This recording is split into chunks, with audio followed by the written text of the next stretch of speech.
The Trump tariff effect. Justin Trudeau has resigned after serving 9 years as Canadian Prime Minister. Rifts within his party over how to respond to Donald Trump's threatened imposition of a 25% tariff on Canadian imports into the U.S. led to his downfall. Joining us with more is Canadian attorney Leighton Grey. He's host of the Grey Matters podcast. Leighton, it's good to talk with you again. So did Trudeau really have to step down? Was there that much dissent within the Liberal Party? I think so. I think at this point in the 157-year history of his party, the Liberal Party, which sort of operates as our Democrat Party in Canada, they have their lowest level of popularity ever in that entire period. He's the least popular prime minister in the history of polling in our country, and it's for a variety of reasons. He really has underperformed. People like me early on were shocked that somebody of his caliber could become the leader of our country. And sadly, he hasn't disappointed me in his ineptitude or his unethical conduct.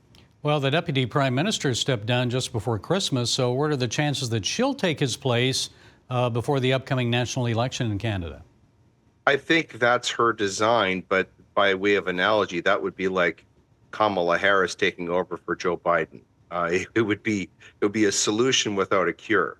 And so that would not be at all good for Canada. I think that she is going to be one of the people who plans to take over the reins. But I think, without doubt, our next prime minister, within a very short time, is going to be Pierre Poilievre, who is the leader of the Conservative Party of Canada. And that'll probably take place before October?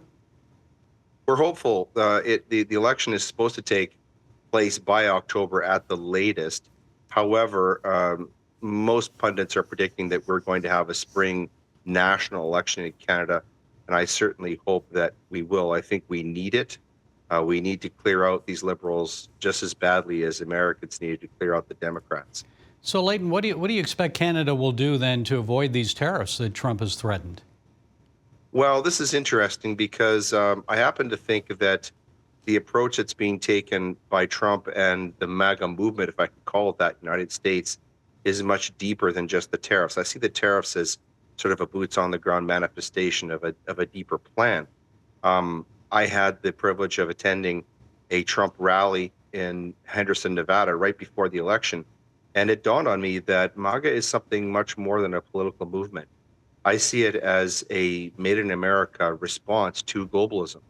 And I think that it's catching fire throughout the world.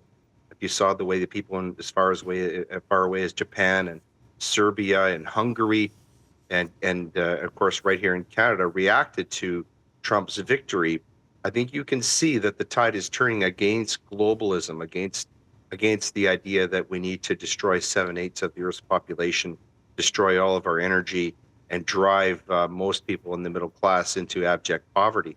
I think these are ideas that are being roundly rejected, especially in the West. And I think that these tariffs are really the least of Canada's problems. I think that the message that Mr. Trump wants to send to Canada and other close trading partners is, look, you need to get on board with the movement, and which is MAGA. And it's much more and it's much deeper than just economic policy, in my respectful view. Well, I must point out that Canada is the number 2 trading partner of the U.S., right behind Mexico and ahead of China. Okay, we'll see where all of this heads. Leighton Grey, attorney, host of the Grey Matters podcast. Thank you for joining us from Canada. We appreciate it. It's been my great pleasure. Thank you.